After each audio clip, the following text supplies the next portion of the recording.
세계 최초로 한국이 해냈습니다. 지금 백악관이 발칵 뒤집혔습니다.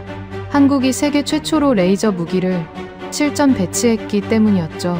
미국은 수조 원을 쏟아부었고 영국과 이스라엘도 개발에 매달렸습니다. 하지만 레이저 대공무기를 실전 배치한 나라는 대한민국이 최초였습니다. 발사 비용 단돈 2,000원. 레이저 무기의 위력에 들어오는 순식간에 사라졌죠. 한국이 준비하는 차세대 무기는 무엇일까요? 지금부터 그 전말을 공개합니다. 저는 제이슨 콜입니다. 워싱턴 DC 기준으로 가장 잘 나가는 방산 전문지 디펜스 리뷰의 선임 기자죠. 15년 동안 이 일을 해왔습니다. 아프가니스탄 현지 취재도 했고 핵잠수함 내부에도 들어가 봤고 극초음속 미사일 시험 발사 카운트다운을 바로 옆에서 들어봤습니다. 웬만한 건 이제 놀랍지 않아요. 취재를 오래 하다 보면 그렇게 됩니다. 세상에서 가장 무서운 것들을 너무 많이 봐서 무서운 게 없어지는 게 아니라 그냥 덤덤해지는 거죠. 지난달 저는 캘리포니아 모하비 사막에 있었습니다. 미 해군이 차세대 레이저 무기 실사격 테스트를 한다는 연락을 받고 달려간 거였어요. 현장은 제가 상상했던 것보다 훨씬 조용했습니다. 거대한 굉음이 울릴 거라고 생각했는데 사막 한복판에 차량 한 대가 멈춰 서 있고 그 위에 올려진 장비가 하늘을 향하고 있었어요. 관계자들이 이어폰을 끼고 화면을 바라봤습니다. 카운트다운이 시작됐어요. 그리고 아무 소리도 나지 않았습니다. 하늘에 있던 드론이 그냥 떨어졌어요. 연기도 없고 불꽃도 없었습니다. 있던 것이 없어졌어요. 마치 편집된 영상처럼. 저는 그 순간을 카메라로 찍고 있었는데 셔터 소리가 사막에 혼자 울렸습니다. 관계자 한 명이 다가와서 말했어요. 어떻습니까?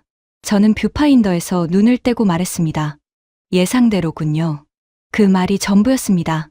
흥분도 없고 감탄사도 없었어요.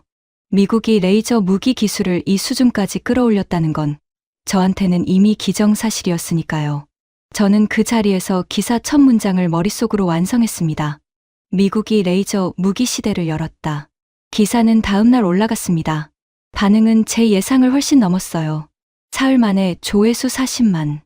국방부 공보실에서 인용 허락 요청이 들어왔고 상원 군사위원회 보좌관이 직접 이메일을 보내왔습니다. 편집장 마이크 헤이워드는 제 기사를 프린트해서 편집실 게시판에 붙여놨어요. 저는 그걸 보면서 커피를 마셨습니다. 당연한 결과라고 생각했거든요. 그날 오후 마이크가 저를 불렀습니다. 편집장실은 항상 어수선했습니다. 책상 위에 자료들이 산처럼 쌓여 있고 화이트보드엔 기사 라인업이 빼곡히 적혀 있었어요. 마이크는 60 가까운 나이에도 정력적인 사람이었습니다. 항상 뭔가를 씹고 있거나 뭔가를 두드리고 있었어요. 제가 들어가자 그는 볼펜으로 책상을 두드리면서 말했습니다. 시리즈 마무리는 뭐로 가? 저는 자리에 앉으면서 답했습니다. 비교편이죠. 미국이 레이저 무기 분야에서 얼마나 앞서 있는지 수치로 보여주는 거요. 영국이랑 이스라엘, 독일 순서로 훑고 마무리하면 됩니다. 독자들이 원하는 그림이잖아요. 마이크가 볼펜을 멈췄습니다. 그리고 서랍을 열었어요. 뭔가를 꺼내서 제 쪽으로 밀었습니다. 종이 한 장이었습니다. 한국방위사업청 보도자료를 누군가 번역해놓은 문서였어요. 제목이 이랬습니다. 레이저 대공무기 천광 세계 최초 실전 배치 완료. 저는 그 종이를 집어 들고 읽었습니다. 다 읽는데 30초도 걸리지 않았어요. 그리고 피식 웃었습니다. 한국이요? 마이크가 아무 말도 하지 않았습니다. 그냥 저를 바라봤어요. 그 눈빛이 묘했습니다. 동의하는 것도 반박하는 것도 아닌 표정이었어요. 저는 종이를 다시 책상에 내려놓으면서 말했습니다. 비교 대상 목록에 넣을 수는 있죠. 한 페이지 분량은 나올 것 같습니다. 직접 가봐. 네, 서울 가서 직접 보고 와. 한 페이지가 아닐 수도 있으니까. 저는 그 말을 이해하지 못했습니다. 마이크는 20년 경력의 편집장이고 저는 그를 믿는 사람이었지만 이건 좀 과하다는 생각이 들었어요. 한국을 가서 직접 봐야 할 이유가 뭔지 당시엔 몰랐습니다. 그날 저녁 저는 서울행 비행기표를 끊었습니다. 짐을 싸면서도 크게 심각하게 생각하지 않았어요. 다녀오면 기사 구조는 그대로고 한국 파트가 한 챕터에서 두 챕터로 늘어나는 정도겠지 싶었습니다. 비행기에 오르면서 노트북을 열었어요.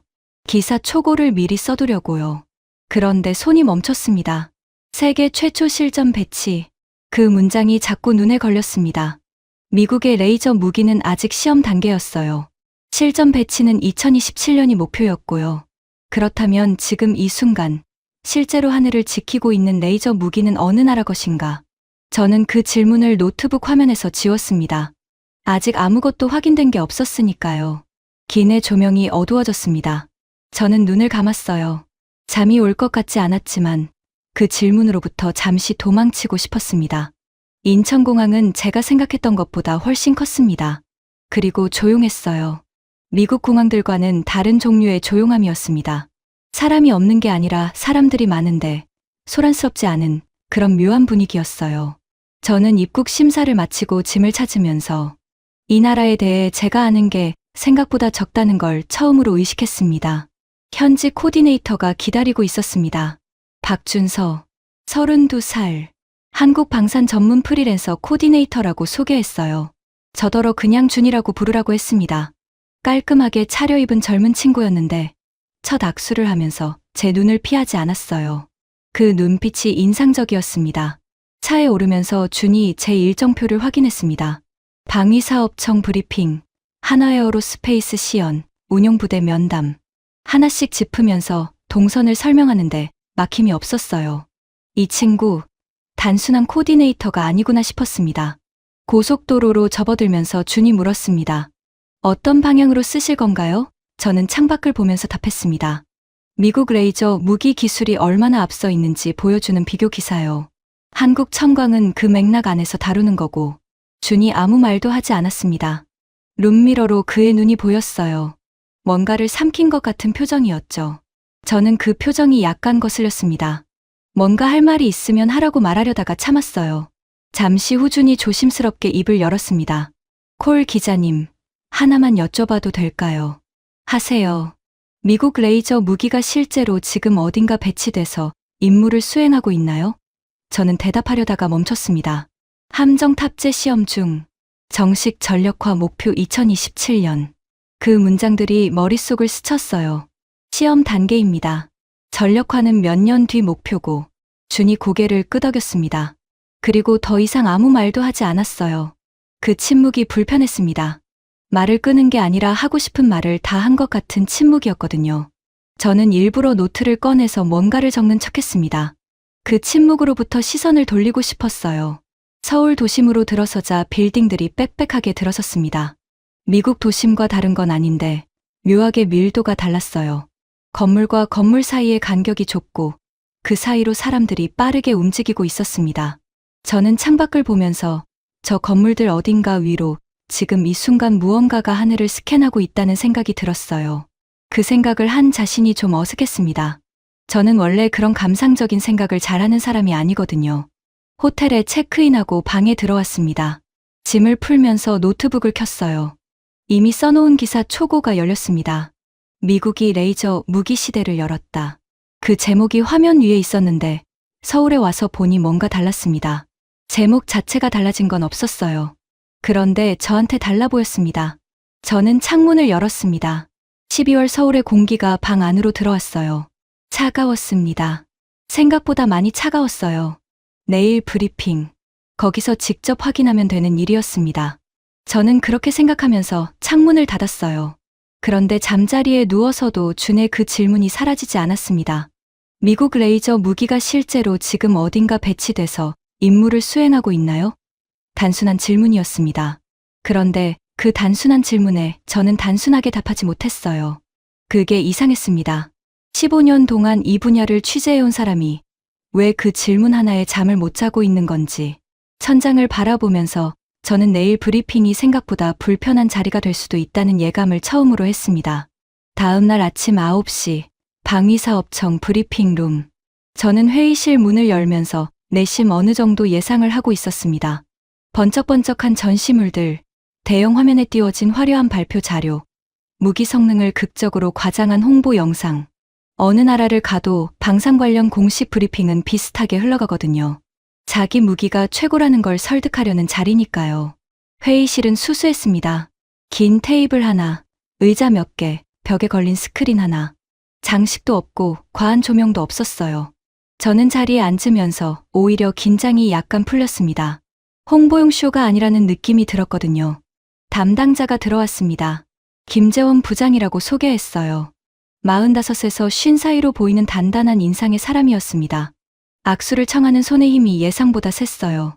자리에 앉으면서 노트와 펜을 꺼내는 동작이 군더더기가 없었습니다. 이 사람, 오래 이 일을 해온 사람이구나 싶었어요.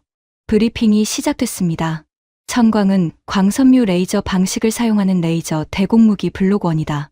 출력은 20kW급, 드론과 소형 무인기를 격추하는 데 특화돼 있으며 2024년 12월 서울 수도방 이사령부에 실전 배치가 완료됐다. 저는 받아 적으면서 손을 들었습니다.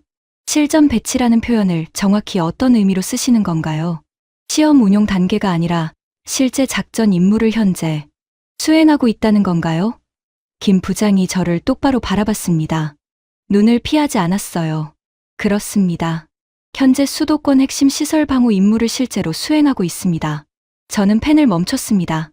머릿속으로 빠르게 계산이 돌아갔어요. 미국의 레이저 무기 시스템, 함정 탑재 시험 중. 정식 전력화 목표 2027년. 영국의 레이저 무기 체계, 개발 완료 후 배치 일정 논의 중. 이스라엘 레이저 방공 시스템, 실전 배치 발표했으나 실제 운용 여부 불확실. 그렇다면 지금 이 순간 실제로 레이저 무기를 가지고 하늘을 지키고 있는 나라는 한국이 유일하다는 얘기가 됩니다. 저는 그 계산 결과를 잠시 머릿속에서 굴렸습니다. 인정하기 싫었어요. 인정한다는 게 무엇을 의미하는지 알고 있었으니까요. 발사 비용은요? 1회 발사에 약 2,000원 수준입니다. 저는 통역사를 바라봤습니다. 다시 한번요. 2,000원이요? 네. 전기 비용이 주된 비용이거든요. 저는 노트에 2,000원이라고 적었습니다. 그리고 그 숫자를 한동안 바라봤어요. 미국 레이저 무기의 운용 비용은 공개된 자료 기준으로도 발사당 수십만 원에서 수백만 원 수준이었습니다.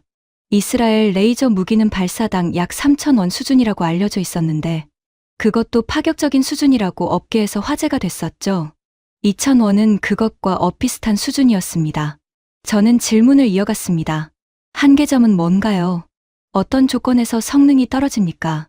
김 부장의 표정이 약간 달라졌습니다. 감추려는 게 아니라 이 질문을 기다렸다는 것 같은 표정이었어요. 날씨입니다. 비나 짙은 안개, 황사가 심한 날에는 레이저 출력이 저하됩니다. 이건 레이저 무기 전반의 물리적 한계예요. 숨기지 않겠습니다. 저는 그 솔직함에 잠깐 말을 잃었습니다. 방산 브리핑에서 자기 무기의 한계를 이렇게 단호하게 먼저 꺼내는 경우는 흔하지 않거든요. 현재 출력이 20kW라고 하셨는데 미국의 경우 이미 수백 킬로와트급을 시험하고 있습니다. 출력 면에서의 격차는 어떻게 보십니까? 김 부장이 노트를 한 장 넘겼습니다.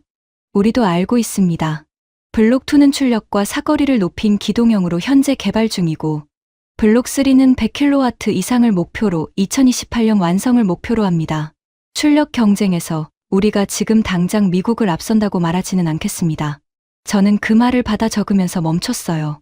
그럼 어떤 면에서 앞선다고 보십니까? 김 부장이 저를 바라봤습니다. 그리고 아주 천천히 또렷하게 말했어요. 지금 이 순간 실제로 하늘을 지키고 있다는 점에서요. 회의실이 조용했습니다. 준이 통역을 마치고 저를 바라봤어요. 저는 그 문장을 노트에 받아 적으면서 손이 멈추는 걸 느꼈습니다. 브리핑이 끝나고 회의실을 나오면서 저는 복도에서 한동안 서 있었습니다. 준이 옆에 섰어요. 아무 말도 하지 않았습니다. 저도 아무 말도 하지 않았어요. 처음으로 이 기사가 내가 생각했던 기사가 아닐 수도 있다는 생각이 들었습니다. 아주 선명하게. 브리핑 다음 날 오전 한화에어로스페이스 시연장. 도착했을 때 하늘이 맑았습니다. 12월 서울의 하늘은 차갑고 높았어요. 시연장은 경기도 외곽의 넓은 공터였는데 주변으로 산이 보였습니다. 관계자들이 미리 나와서 장비를 점검하고 있었어요. 저는 카메라를 챙기면서 어느 정도 마음의 준비를 했습니다. 브리핑에서 들은 내용은 알겠는데 눈으로 봐야 믿는 사람이 저거든요. 천광블록1이 차량 위에 올라가 있었습니다. 생긴 건 생각보다 투박했어요. 두꺼운 원통형 장치가 회전 가능한 마운트 위에 올라간 구조였는데 번쩍이는 첨단 무기의 이미지와는 거리가 있었습니다. 저는 처음에 솔직히 약간 실망했어요. 모하비 사막에서 봤던 미국 레이저 무기는 훨씬 위압적으로 생겼거든요. 크고 묵직하고 뭔가 있어 보였습니다. 천광은 그에 비하면 좀 수수했어요. 그런데 수수한 게 문제가 아니었습니다. 시연 담당자가 일정을 설명했습니다. 다양한 고도와 속도로 날아오는 소형 드론들을 대상으로 실제 격추를 보여주겠다고 했어요. 드론 수는 총 6대였습니다. 저는 카메라를 들었습니다. 첫 번째 드론이 하늘로 올라갔어요. 제법 빠른 속도로 움직이고 있었습니다. 운영 요원이 화면을 보면서 조작했어요. 클릭 하나. 드론이 떨어졌습니다. 소리가 없었어요. 연기도 없었습니다. 그냥 날고 있던 것이 날지 않게 됐어요. 저는 셔터를 눌렀는데 뭘 찍은 건지 몰랐습니다. 이미 없어진 걸 찍은 거니까요. 두 번째 드론, 세 번째, 네 번째, 전부 같았습니다. 소리도 없고 연기도 없고 불꽃도 없었어요. 그냥 있던 것들이 없어졌습니다. 저는 어느 순간부터 카메라 셔터를 누르는 걸 잊고 있었어요. 그냥 멍하니 하늘을 보고 있었습니다. 다섯 번째 드론이 올라갔습니다. 이번엔 각도를 다르게 했어요. 측면에서 빠르게 접근하는 방식이었습니다. 운용 요원이 화면을 보면서 마운트를 돌렸어요. 천광이 드론을 따라갔습니다. 그리고 클릭, 드론이 떨어졌습니다. 여섯 번째, 전부 6대, 전부 격추였습니다. 저는 숨을 참고 있었다는 걸 6번째가 떨어지고 나서야 알아챘습니다. 천천히 내뱉으면서 카메라를 내렸어요. 손에 힘이 빠져 있었습니다. 옆에 서 있던 한화 연구원이 다가왔어요. 최 수석이라고 했습니다. 40 초반에 안경 쓴 남자였는데 제 표정을 보면서 살짝 웃었어요. 어떠십니까? 저는 솔직하게 말했습니다. 생각보다 훨씬. 말을 어떻게 끝내야 할지 몰랐어요. 인상적이다는 말이 너무 약했고 놀랍다는 말은 이 분야에서 15년을 보낸 제가 하기엔 자존심이 허락하지 않았습니다. 최 수석이 대신 말을 이어받았어요. 조용하죠. 네, 그게 핵심입니다. 도심에서 쓸 수 있는 무기거든요. 미사일을 도심에서 쏠 수는 없잖아요. 총은 위험하고 천광은 소리도 없고 파편도 없고 연기도 없어요. 유리창 하나 안 깨집니다. 저는 그 말을 들으면서 처음으로 이 무기가 왜 서울에 배치됐는지를 피부로 이해했습니다. 기술적인 이야기가 아니었어요. 2천만 명이 사는 수도권, 빌딩이 빽빽한 도심. 그 하늘 위로 드론이 날아온다면 쓸 수 있는 무기가 없었던 거죠. 천광은 그 공백을 메운 겁니다. 저는 최 수석에게 물었습니다. 비용이요.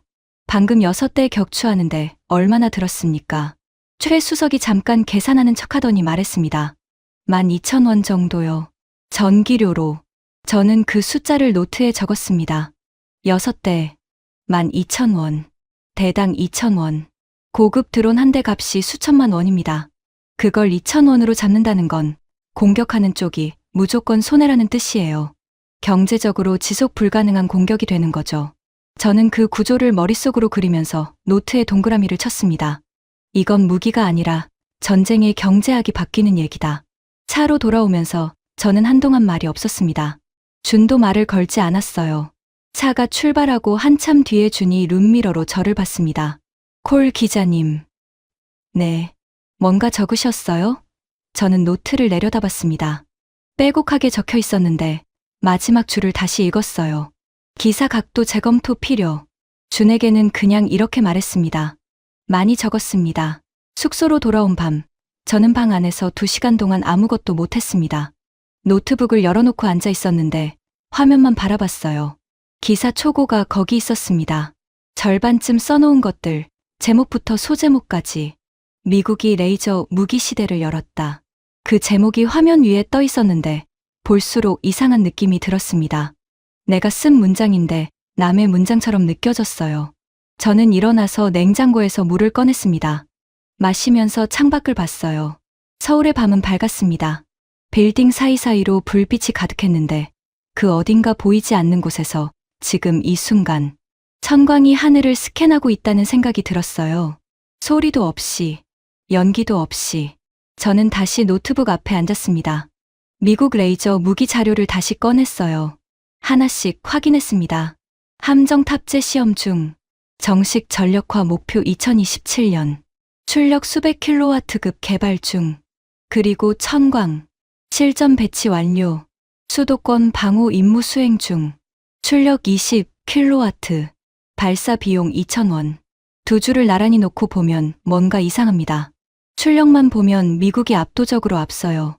그런데 실제로 지금 이 순간 하늘을 지키고 있는 건 한국 것이죠. 어느 쪽이 앞선 건지 그 기준이 흔들리기 시작했습니다. 저는 편집장 마이크에게 전화를 걸고 싶었어요. 마이크, 나 지금 좀 복잡해. 방향을 어떻게 잡아야 할지 모르겠어. 그 말이 목구멍까지 올라왔다가 내려갔습니다. 전화를 하면 마이크가 뭐라고 할지 이미 알고 있었거든요. 그냥 써, 콜. 미국이 출력에서 앞선다. 그거면 충분해. 독자들이 원하는 건 그거야. 그 말이 틀린 건 아닙니다.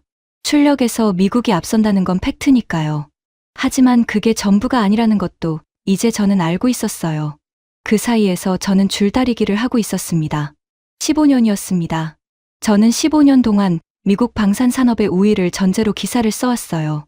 단순히 미국 편을 든 게 아니었습니다. 실제로 미국이 앞선 게 맞았으니까요. 핵잠수함, 스텔스 전투기, 정밀 유도무기. 어느 분야를 봐도 미국이 선두였어요. 그게 틀렸다고 말하는 게 아니에요. 여전히 많은 분야에서 미국이 앞서 있는 건 사실이고요.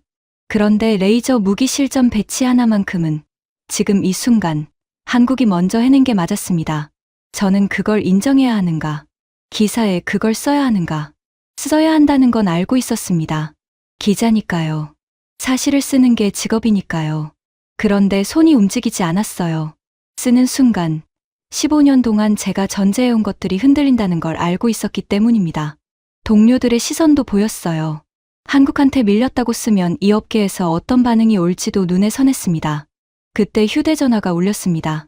화면을 봤더니 마이크였어요. 저는 잠깐 전화기를 바라봤습니다.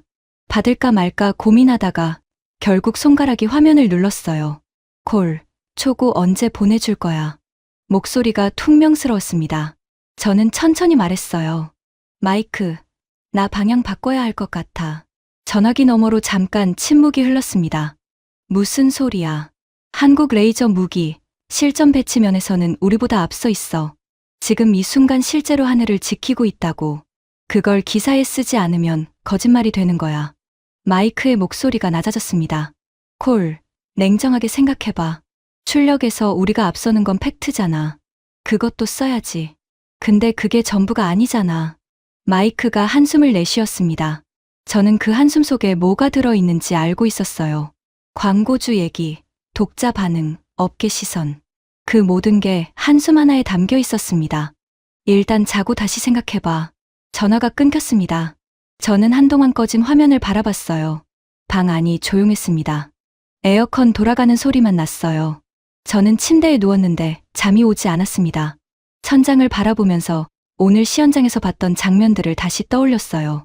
드론이 소리 없이 떨어지던 것들, 클릭 몇 번으로 처리되던 것들, 그리고 마이크의 한숨. 내일 일정이 하나 더 남아 있었습니다. 실제 운용 담당 장교와의 면담이었어요. 거기서 또 뭘 보게 될지 솔직히 두려웠습니다. 이미 충분히 복잡한데 더 복잡해질 것 같았거든요. 저는 결국 새벽이 다 돼서야 눈을 감았습니다. 잠이 든 건지 아닌지도 몰랐어요. 그냥 천장이 어두워졌다가 어느 순간 창밖이 밝아져 있었습니다. 다음 날 아침, 저는 결심을 하나 했습니다. 노트북을 열고 기사 초고를 지웠습니다. 제목부터 소제목까지 절반쯤 써놨던 것들을 전부요. 삭제 버튼을 누르는데 5초도 걸리지 않았는데 그 5초가 이상하게 길게 느껴졌습니다. 15년 경력의 기자가 취재 사흘 만에 기사 방향을 완전히 뒤집는 건 흔한 일이 아니거든요. 업계에서 그런 얘기가 돌면 어떻게 보일지도 알고 있었습니다. 흔들렸다고 할 거예요. 한국에 가서 세뇌당하고 왔다고 할 수도 있죠. 그래도 지웠습니다. 이상하게 지우고 나니 오히려 속이 편했어요. 거짓말 위에 기사를 얹고 있었다는 게 이제야 보였습니다. 거짓말이라기보다 절반만 말하는 것. 그게 어쩌면 더 나쁜 거죠. 준이 아침 일찍 로비에서 기다리고 있었습니다. 오늘 일정은 용산 인근 방호시설 외곽 시찰이었어요. 천광이 실제로 배치돼 운용 중인 지역 근처였습니다. 내부까지는 들어갈 수 없지만 운용 담당 장교와 면담이 가능하다고 했어요. 차에 오르자마자 준이 제 얼굴을 봤습니다. 어제 잠 못 주무셨죠? 진술이었습니다. 질문이 아니었어요. 티가 납니까? 많이요. 저는 씁쓸하게 웃었습니다. 준이 차를 출발시키면서 덧붙였어요. 어제 편집장이랑 통화하셨죠? 저는 그를 바라봤습니다. 어떻게 알았어요? 모르는 게 아니에요. 취재 오신 분들 대부분 거기서 막히거든요. 본국 눈치요. 저는 창밖을 봤습니다. 서울 아침 풍경이 빠르게 지나갔어요. 출근하는 사람들, 가게 문을 여는 사람들, 횡단보도 앞에 줄 서 있는 사람들. 다들 아무 일 없이 평범하게 살고 있었습니다. 그 평범한 하늘 위로 지금 이 순간 천광이 돌아가고 있다는 걸 저 사람들은 알까요? 알든 모르든 누군가는 지키고 있다는 게 중요한 거겠죠. 면담 장소에 도착했습니다. 운영 담당 장교는 이재성 소령이라고 소개했어요. 마흔 언저리로 보이는 단단한 체격의 사람이었습니다. 악수를 하는데 손바닥이 넓고 두꺼웠어요. 오래 무기를 다뤄온 손이었습니다. 자리에 앉으면서 제 쪽을 바라보는 눈빛에 경계심 같은 건 없었어요. 그냥 담담했습니다. 저는 바로 핵심을 물었습니다. 실제로 운용해보니 어떻습니까? 현장에서 체감하는 성능이요. 이 소령이 잠깐 생각했습니다. 뭔가를 고르는 것 같았어요. 좋은 말만 골라서 하는 게 아니라 정확한 말을 고르는 것 같은 표정이었습니다. 드론 잡는 건 이제 긴장도 안 됩니다. 긴장이 안 된다고요? 네. 나타나면 그냥 없애면 되거든요. 처음엔 저도 신기했는데 몇 번 하다 보면 그냥 일이 됩니다. 저는 그 말을 받아 적으면서 멈췄습니다. 긴장도 안 된다. 그냥 일이 된다. 이 말이 얼마나 대단한 말인지 무기를 취재해온 사람으로서 저는 알고 있었어요. 군인이 무기를 믿는다는 게 전부는 아니에요. 믿다 못해 당연하게 여긴다는 건 다른 얘기거든요. 한계점은요. 날씨죠. 비 많이 오거나 안개 짙은 날은 출력이 떨어집니다. 그건 어쩔 수 없어요. 물리적인 문제니까. 그래서 날씨 나쁜 날엔 다른 대응 수단이랑 같이 운용합니다. 저는 계속 적으면서 물었어요. 북한 드론 도발이 계기가 됐다고 들었습니다. 그 전까지는 대응 수단이 없었던 건가요? 이소령의 표정이 잠깐 굳었습니다. 그러더니 아주 짧게 말했어요. 있었죠. 총이요. 잠깐 침묵이 흘렀습니다. 저는 그 두 글자가 공기 중에 가라앉는 걸 느꼈어요. 총. 소형 드론을 총으로 잡는다는 건 도심에서는 사실상 불가능한 얘기입니다. 총알이 어디로 떨어질지 모르니까요. 그 공백이 있었던 거죠. 그리고 그 공백을 천광이 메웠다는 거고요. 저는 노트에 그 두 글자를 받아 적었습니다. 총.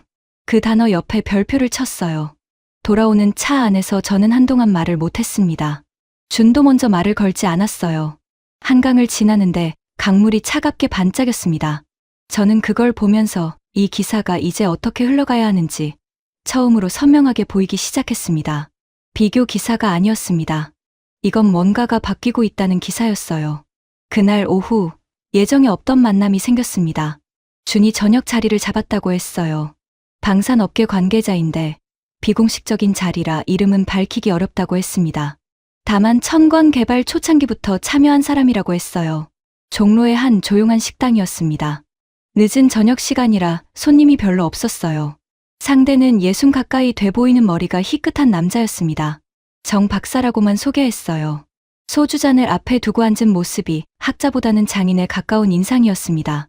손마디가 굵고 손목이 두꺼웠어요. 오래 연구실에서 뭔가를 만져온 손이었습니다. 처음엔 가벼운 얘기들이 오갔습니다. 한국 음식은 입에 맞냐? 서울 날씨는 어떠냐 같은 것들이요. 저는 적당히 맞장구를 치면서 속으로 본론을 기다렸습니다. 소주가 두 순배쯤 돌고 나서 정 박사가 먼저 꺼냈어요. 미국 레이저 무기 취재하고 오셨다고요. 네. 모하비에서 실사격 현장 봤습니다. 정 박사가 소주잔을 두 손으로 감쌌습니다. 잠깐 그 잔을 내려다보더니 말했어요. 어떻던가요? 인상적이었습니다. 출력이 우리 천광보다 훨씬 높더군요. 정 박사가 고개를 끄덕였습니다. 미국이 거기 쏟아부은 돈이 얼마인지 생각하면 당연한 얘기죠. 그리고 잠깐 멈췄어요. 소주를 한 모금 마시고 잔을 내려놓으면서 말했습니다. 근데 콜 기자, 무기에서 중요한 게 출력만은 아니에요. 저는 펜을 들었습니다. 어떤 면에서요? 배치입니다. 아무리 출력이 높고 성능이 좋아도 현장에 없으면 소용없어요. 우리는 미국이 출력을 키우는 동안 다른 걸 먼저 했습니다. 실제로 쓸 수 있는 걸 먼저 만들었어요. 완벽하지 않아도 지금 당장 하늘을 지킬 수 있는 걸로. 저는 그 말을 천천히 받아 적었습니다. 취재 15년 동안 저는 항상 스펙을 중심으로 무기를 봐왔어요. 출력, 사거리, 명중률. 숫자가 높은 쪽이 앞선 거라고 생각했죠. 그런데 지금 이 사람은 전혀 다른 기준을 말하고 있었습니다. 그리고 그 기준이 틀리지 않다는 걸 저도 알고 있었어요. 정 박사가 소주를 한 잔 더 따르면서 말했습니다. 우리가 이걸 만드는데 25년이 넘게 걸렸습니다. 저는 고개를 들었습니다. 25년이요. 1990년대 후반부터 연구를 시작했으니까요. 중간에 예산이 끊기기도 했고 기술 벽에 막히기도 했습니다. 포기하라는 얘기도 여러 번 들었어요. 정 박사의 목소리가 약간 낮아졌습니다. 감정을 감추는 사람의 낮아짐이었어요. 그래도 계속했죠. 왜냐고요? 저는 묻지 않았습니다. 정 박사가 말할 것 같았거든요. 그가 창밖을 바라봤습니다. 종로 밤거리의 불빛이 유리창에 반사되고 있었어요. 저는 그 옆모습을 바라봤습니다. 북한 드론이 청와대 위를 날아다니는 나라니까요. 저는 그 문장을 노트에 적다가 손이 멈췄습니다. 10글자였습니다. 그런데 그 10글자 안에 25년이 들어 있었어요. 예산이 끊기고 기술 벽에 막히고 포기하라는 말을 들으면서도 계속한 25년이요. 저는 미국에서 레이저 무기를 취재할 때 이런 말을 들어본 적이 없었습니다. 거기선 항상 미래 전장 이야기를 했어요. 개념 증명, 기술 선도, 글로벌 리더십, 거창한 말들이었는데 어딘가 공허했습니다. 정 박사의 말은 달랐어요. 거창하지 않았습니다. 그냥 무서웠던 거죠.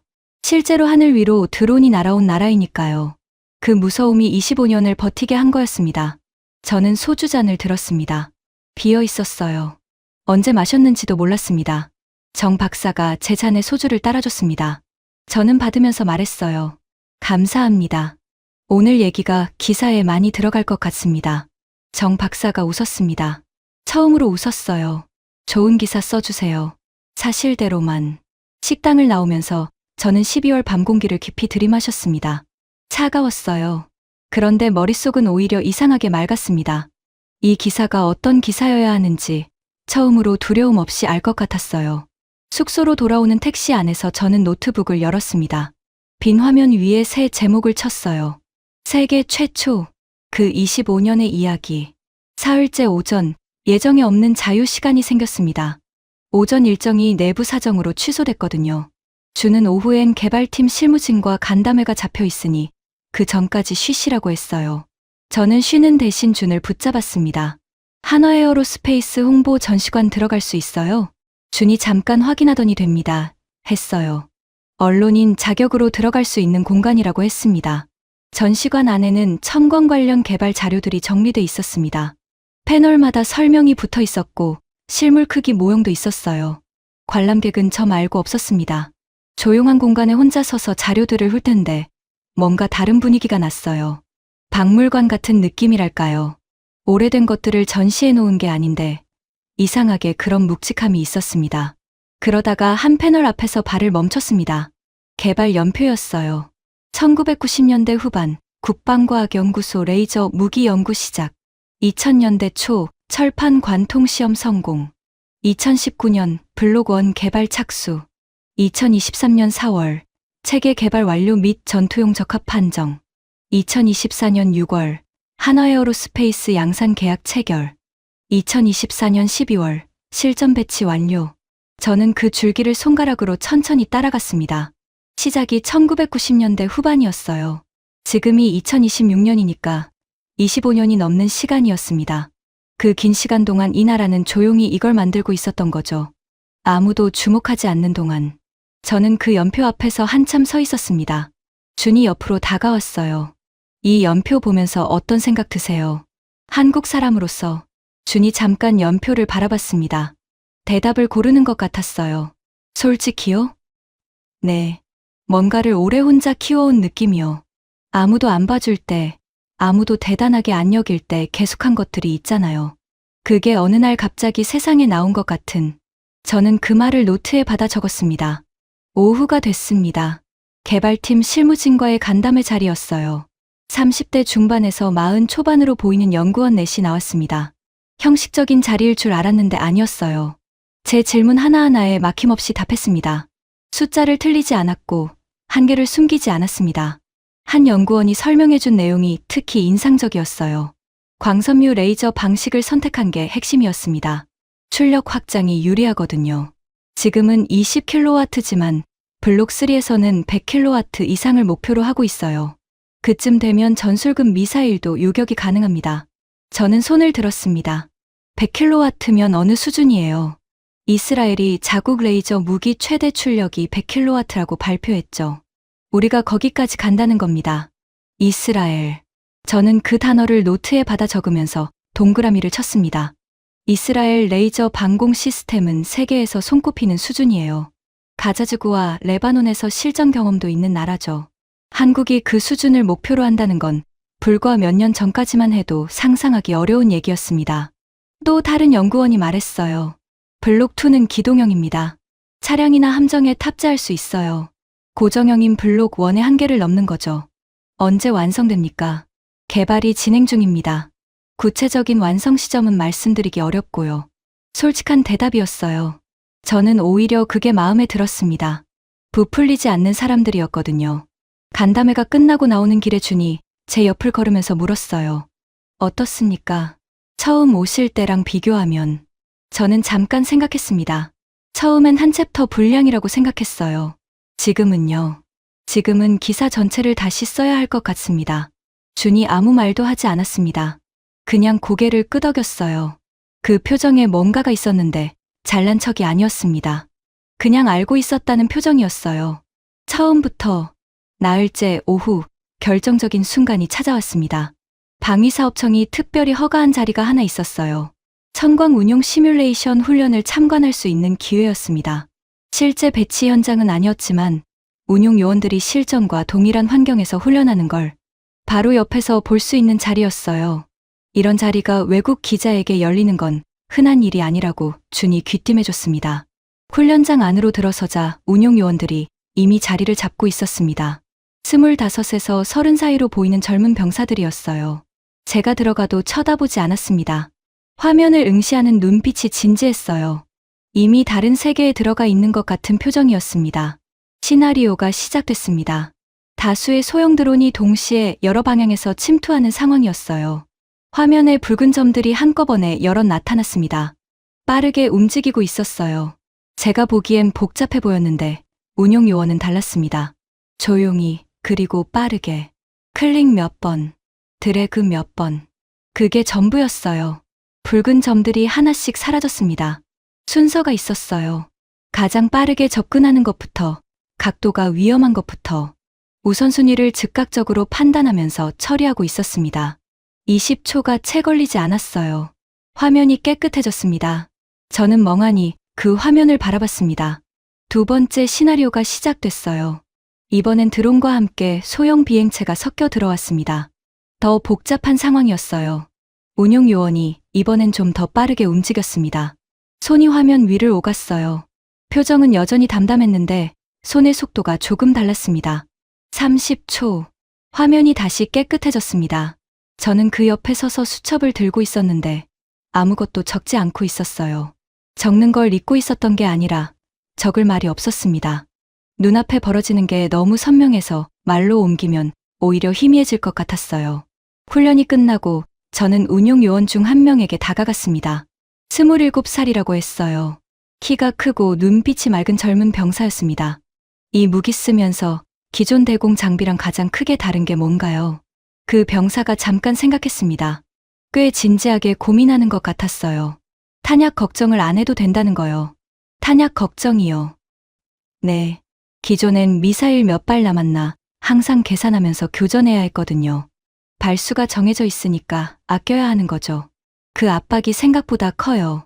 천광은 전기가 있으면 계속 쓸 수 있으니까 그게 없습니다. 저는 그 말을 들으면서 손이 멈췄습니다. 탄약 걱정을 안 해도 된다. 이걸 머리로 이해하는 것과 몸으로 이해하는 건 달랐어요. 전장에서 탄약이 줄어드는 걸 보면서 교전해야 하는 사람의 심리를 저는 한 번도 제대로 생각해 본 적이 없었습니다. 그 병사는 그 압박이 없다고 했어요. 당연한 것처럼요. 근데 그게 당연한 게 아니었습니다. 눈이 뜨거워졌습니다. 이상했어요. 저는 원래 이런 사람이 아닌데 취재 현장에서 감정이 올라오는 건 프로답지 않다고 생각해온 사람인데 그래도 어쩔 수 없었습니다. 밖으로 나오면서 준이 말했어요.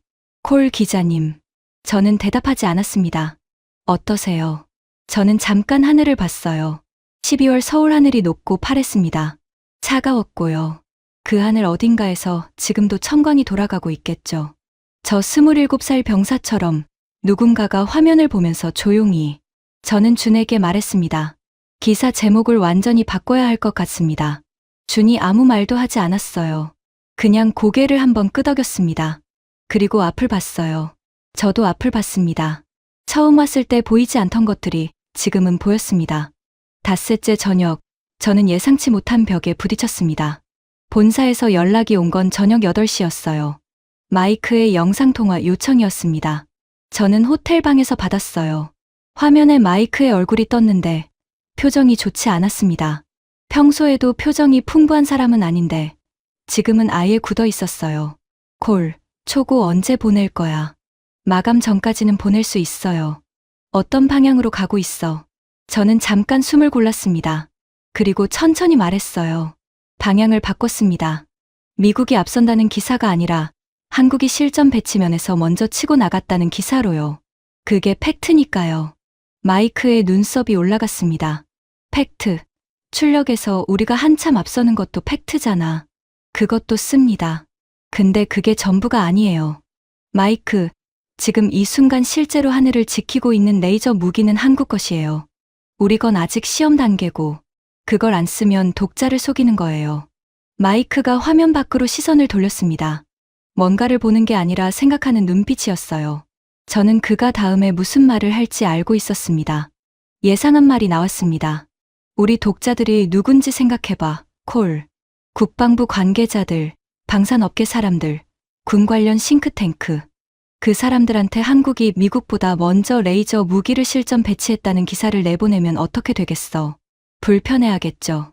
불편한 정도가 아니야. 우리 광고주 중에 방산업체가 몇 개인지 알잖아. 저는 그 말을 듣는 순간 뭔가가 딱딱하게 굳는 느낌이 들었습니다. 화가 난 건 아니었어요. 그냥 슬펐습니다. 마이크가 나쁜 사람이 아니라는 걸 알거든요. 20년 동안 이 잡지를 키워온 사람이에요. 잡지가 살아남아야 기자들도 있는 거라는 논리를 저도 압니다. 그래도 마이크, 나 15년 동안 사실을 써왔어요. 불편해도 사실이면 썼고 독자가 싫어해도 맞으면 썼어요. 그러면서 지금 이 자리까지 온 거잖아요. 이번에 그걸 안 쓰면 난 앞으로 어떤 기사를 쓸 수 있는 거예요.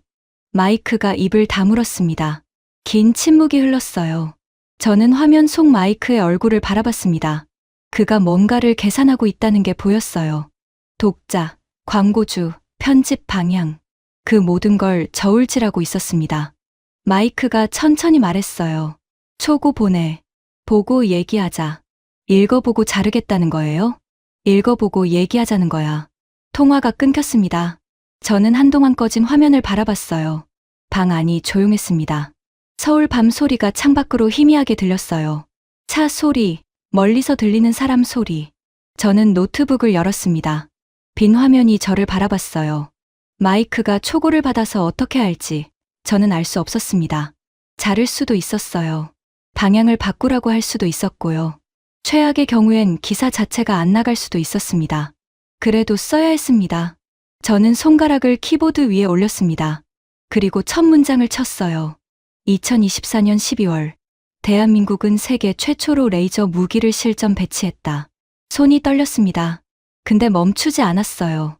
기사를 절반쯤 썼을 때 마이크에게서 다시 연락이 왔습니다. 문자였어요. 짧았습니다. 내일 아침 6시, 화상회의, 본사 편집위원회 전체. 저는 그 문자를 3번 읽었습니다. 편집위원회 전체, 마이크 혼자가 아니라는 얘기였어요. 디펜스 리뷰 편집위원회는 총 7명입니다.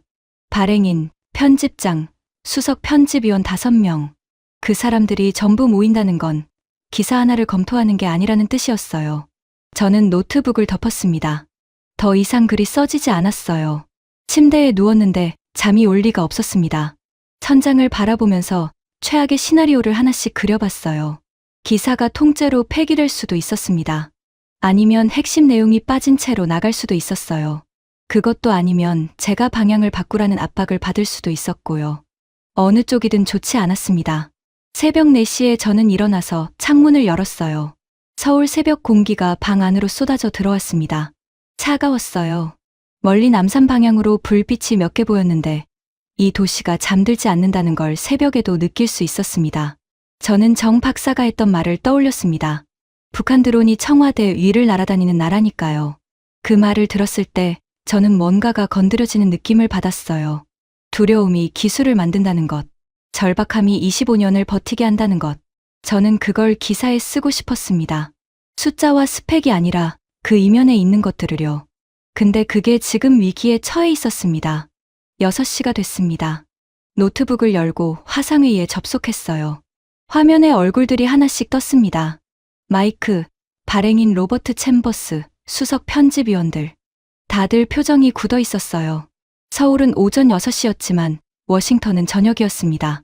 그 사람들이 저녁에 일부러 모였다는 건 이게 얼마나 심각하게 받아들여지고 있는지 보여줬어요. 로버트가 먼저 말했습니다. 발행인답게 단도직입이었어요. 콜, 마이크한테 기사 방향 들었어. 솔직히 말할게. 우리는 그 방향으로 내보낼 수 없어. 저는 숨을 한번 들이쉬었습니다. 이유를 들을 수 있을까요? 이유는 여러 가지야.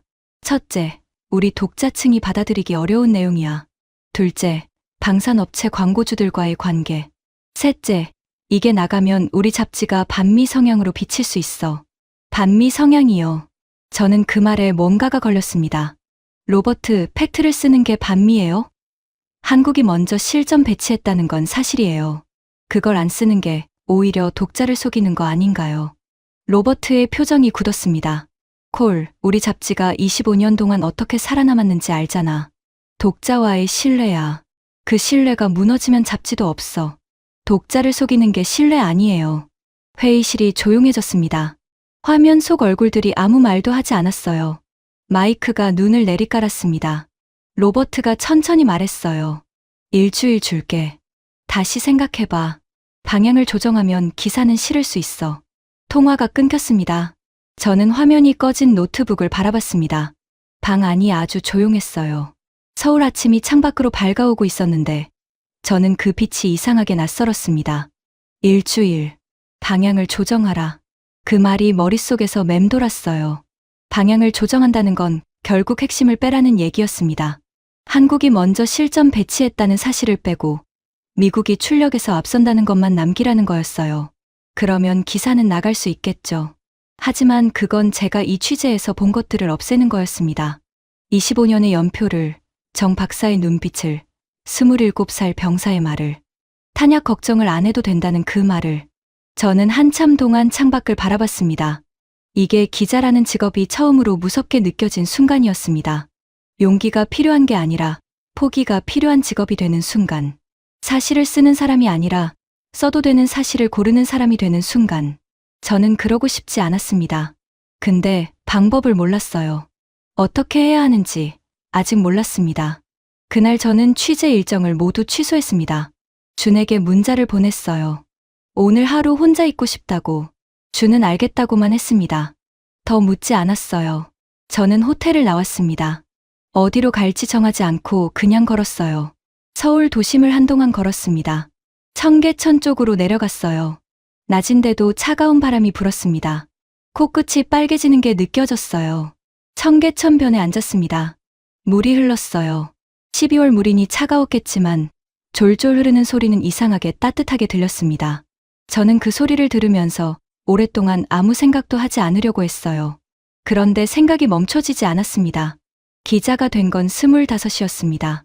처음 취재 나갔던 날이 생각났어요. 아무것도 모르는 채로 현장에 뛰어들었고 무서웠지만 노트에 뭔가를 적으면서 이게 내일이라는 걸 처음 느꼈죠. 사실을 기록하는 사람. 그게 제가 되고 싶었던 것이었습니다. 15년 동안 그렇게 살았어요. 그런데 지금 본사는 그 15년을 흔들고 있었습니다. 써도 되는 것과 쓰면 안 되는 것을 나누라고 하고 있었어요. 그 선을 한번 넘으면 다음엔 더 쉽게 넘겠죠. 그러다 보면 어느 날 거울을 봤을 때 제가 기자인지 홍보 담당자인지 모르게 될 거예요. 저는 그게 두려웠습니다. 얼마나 앉아 있었는지 모르겠어요. 해가 기울기 시작했을 때 전화가 울렸습니다. 준이었어요. 콜 기자님, 지금 어디 계세요? 청계천이요. 거기 계세요. 제가 갈게요. 15분쯤 뒤에 준이 나타났습니다. 따뜻한 커피 2잔을 들고 왔어요. 말없이 제 옆에 앉아서 한 잔을 내밀었습니다. 저는 받았어요. 손이 녹는 것 같았습니다. 한동안 우리는 아무 말도 하지 않았어요. 청계천 물소리만 들렸습니다. 준이 먼저 말했어요. 본사에서 연락 왔죠. 네. 기사 방향 바꾸라고요. 네. 준이 커피를 한 모금 마셨습니다. 어떻게 하실 거예요? 저는 그 질문에 바로 답하지 못했어요. 한참 물을 바라보다가 말했습니다. 모르겠어요. 솔직히. 준이 고개를 끄덕였습니다. 설득하려 들지 않았어요. 위로하는 말도 하지 않았습니다. 그냥 옆에 있었어요. 그게 오히려 편했습니다. 잠시 후 준이 말했어요. 콜 기자님, 제가 하나만 말해도 될까요? 하세요. 청광이 세상에 나오기까지 25년이 걸렸습니다. 그 25년 동안 이걸 만든 사람들, 아무도 봐주지 않아도 계속했어요. 예산이 끊겨도, 포기하라고 해도요. 준이 잠깐 멈췄습니다. 그 사람들 얘기를 세상에 전하는 것도 결국 누군가가 포기하지 않아야 되는 거 아닐까요? 저는 그 말을 들으면서 오랫동안 아무 말도 하지 못했습니다. 해가 다 졌어요.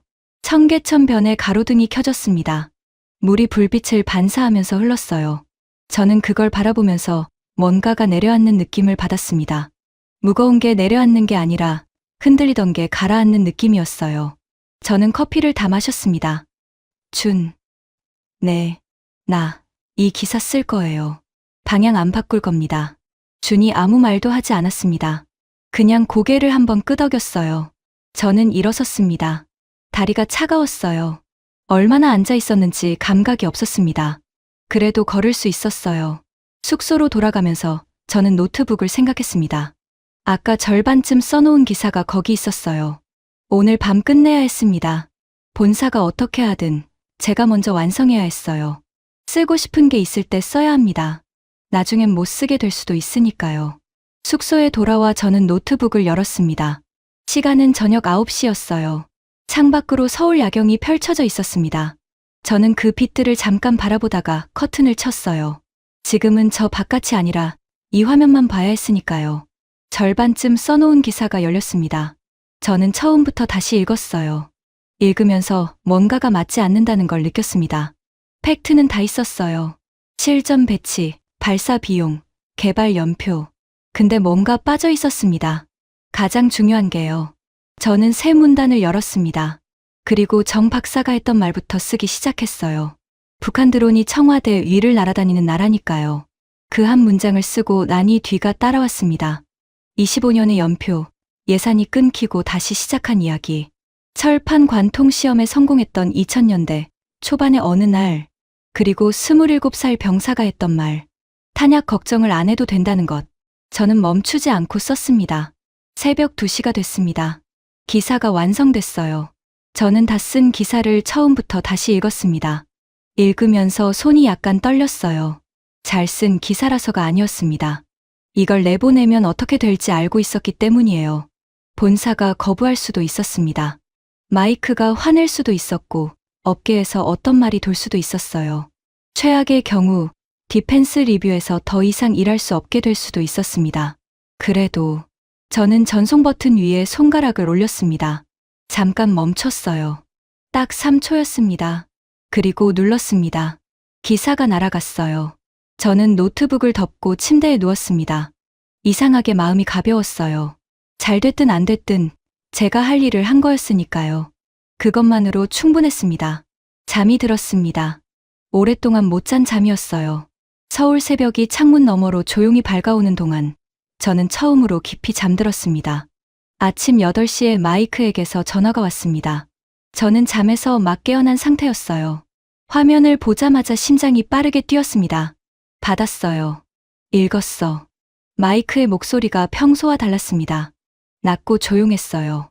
화난 것도 아니고 그렇다고 부드러운 것도 아닌 목소리였습니다. 어떻게 생각해요? 솔직히 말할게. 네. 처음엔 자르려고 했어. 저는 아무 말도 하지 않았습니다. 근데 2번 읽었어. 3번 읽었고 마이크가 잠깐 멈췄습니다. 콜, 이 기사에 정 박사 얘기 있잖아. 북한 드론이 청와대 위를 날아다니는 나라라는 말. 네. 그 문장 읽으면서 나 멈췄어. 저는 침대에 앉았습니다. 마이크가 계속 말했어요. 우리가 레이저 무기를 기술 경쟁으로만 봐왔는데 이 나라 사람들한테 그건 생존의 문제였던 거잖아. 그 차이를 나는 20년 동안 한 번도 제대로 생각해 본 적이 없었어. 저는 그 말을 들으면서 숨을 참았습니다. 내보낼게. 2글자였습니다. 저는 그 2글자를 제대로 들은 건지 확인하고 싶었어요. 마이크, 지금 뭐라고 했어요? 내보낸다고. 한 글자도 안 자르고. 저는 한동안 아무 말도 못했습니다. 목구멍에 뭔가가 걸린 것 같았어요. 로버트는요. 내가 설득했어. 이게 우리가 해야 하는 기사라고. 독자가 불편해도 광고주가 뭐라고 해도 이걸 안 내면 우리가 잡지할 자격이 없다고. 저는 창문을 열었습니다. 서울 아침 공기가 들어왔어요. 차가웠지만 이번엔 다르게 느껴졌습니다. 고맙습니다, 마이크. 고맙긴. 좋은 기사야, 콜. 오랜만에 진짜 기사 읽었어. 전화가 끊겼습니다. 저는 한동안 창밖을 바라봤어요. 서울 아침 풍경이 펼쳐져 있었습니다. 출근하는 사람들, 가게 문을 여는 사람들. 평범한 아침이었는데 이상하게 다르게 보였어요. 저 사람들 위로 지금 이 순간 천광이 하늘을 지키고 있겠죠. 소리도 없이, 연기도 없이. 그리고 저 사람들은 대부분 그걸 모를 거예요. 모르는 게 당연하고 몰라도 되는 거죠. 누군가가 알고 있으면 되니까요. 이제 조금 더 많은 사람들이 알게 됩니다. 준에게 문자를 보냈습니다. 기사 나간다고. 준에게서 답장이 왔어요. 잘 됐네요. 수고하셨습니다. 짧은 문자였는데 이상하게 오래 바라봤습니다. 기사는 다음날 오전에 올라갔습니다. 제목은 이랬어요. 세계 최초. 한국이 먼저 열어젖힌 레이저 무기의 시대. 반응은 즉각적이었습니다. 찬반이 갈렸어요. 불편해하는 사람들도 있었고 오히려 이런 기사를 기다렸다는 사람들도 있었습니다. 방산업계에서 항의가 들어왔다는 얘기도 들었고 반대로 국방부 고위 관계자가 따로 연락을 해왔다는 얘기도 들었어요. 저는 그 반응들을 하나씩 읽으면서 생각했습니다. 이게 기자가 할 수 있는 일이다. 서울을 떠나는 날 아침, 저는 일찍 일어났습니다. 짐은 전날 밤에 다 쌌어요. 캐리어 하나, 배낭 하나. 올 때와 똑같은 짐이었는데 뭔가 달라진 느낌이 들었습니다. 짐이 무거워진 게 아니라 제가 달라진 거겠죠. 로비에 내려갔더니 준이 기다리고 있었습니다. 공항 가는 길을 같이 가주겠다고 했어요. 저는 고맙다고 했습니다. 차에 오르면서 준이 물었어요. 기사 반응 봤어요? 봤습니다. 어때요? 복잡해요. 좋아하는 사람도 있고 싫어하는 사람도 있고. 준이 고개를 끄덕였습니다. 그게 맞는 기사 아닐까요? 한쪽만 좋아하면 뭔가 치우친 거니까. 저는 그 말이 맞다고 생각했어요. 고속도로로 접어들면서 창밖으로 서울 외곽 풍경이 펼쳐졌습니다. 12월 아침 하늘이 높고 파랬어요. 구름 한 점 없었습니다. 저는 그 하늘을 바라보면서 이 도시 어딘가에서 지금 이 순간에도 천광이 돌아가고 있다는 걸 생각했습니다. 소리도 없이, 연기도 없이 25년을 거쳐서 지금 이 하늘 아래 준이 말했습니다. 콜 기자님, 다음에 또 오실 건가요? 저는 잠깐 생각했습니다. 모르겠어요. 근데 오고 싶어졌습니다. 처음 왔을 때랑은 다르게. 처음엔 어떤 마음으로 오셨어요? 확인하러 왔죠. 제가 이미 알고 있다고 생각한 것들을 확인하러요. 지금은요. 저는 그 질문에 바로 답하지 않았습니다. 한참 창밖을 보다가 말했어요. 지금은 모른다는 걸 알고 돌아가는 것 같습니다. 더 많이 몰랐다는 걸요. 준이 조용히 웃었습니다. 말이 없는 웃음이었어요. 공항에 도착했습니다. 짐을 내리면서 준과 악수를 했어요. 처음 공항에서 만났을 때보다 손에 힘이 달랐습니다. 편안한 힘이었어요. 준, 고마웠습니다. 진짜로. 저야말로요. 좋은 기사 읽었습니다. 저는 공항 안으로 들어갔습니다.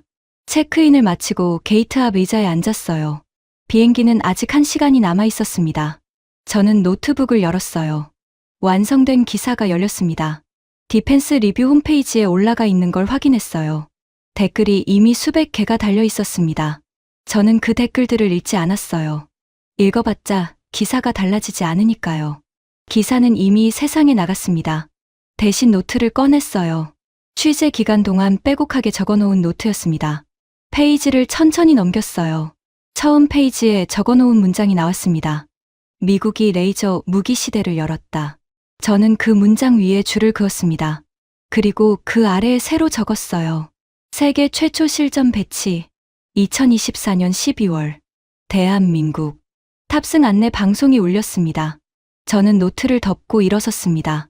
배낭을 메면서 한 번 더 창밖을 봤어요. 인천공항 바깥으로 넓은 하늘이 보였습니다. 파랬어요. 높았고 차가웠습니다. 그 하늘 어딘가에서 오늘도 청광이 하늘을 지키고 있겠죠. 아무도 모르게, 아무 소리도 없이 25년을 기다린 끝에 지금 이 순간 저는 게이트를 향해 걸었습니다. 발걸음이 올 때보다 가벼웠어요. 가벼운 게 아니라 정확했습니다. 어디로 가는지 알고 걷는 사람의 걸음이었어요. 워싱턴으로 돌아가면 써야 할 기사가 또 있었습니다. 그 기사도 이번처럼 쓸 거예요. 보이는 것을 쓰는 사람으로. 이 이야기는 픽션입니다. 하지만 청광은 픽션이 아닙니다. 1990년대 후반, 아무도 주목하지 않던 시절부터 시작된 연구가 있었습니다. 예산이 끊기고, 기술 벽에 막히고, 포기하라는 말을 수없이 들으면서도 계속한 사람들이 있었어요. 그 25년이 쌓여서 2024년 12월 세계 최초의 레이저 대공무기 실전 배치라는 결과가 나왔습니다.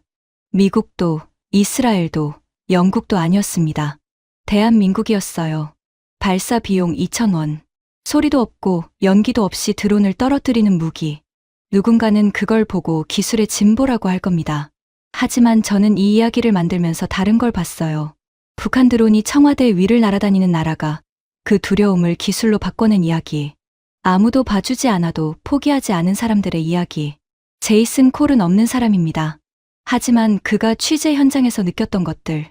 흔들리고 무너지고 다시 섰던 그 과정은 청광이라는 무기가 실제로 우리에게 말을 거는 방식이라고 생각했습니다. 세상에는 조용히 하늘을 지키는 것들이 있습니다. 아무도 모르게, 아무 소리도 없이. 오늘도 서울 하늘 어딘가에서 청광이 돌아가고 있습니다.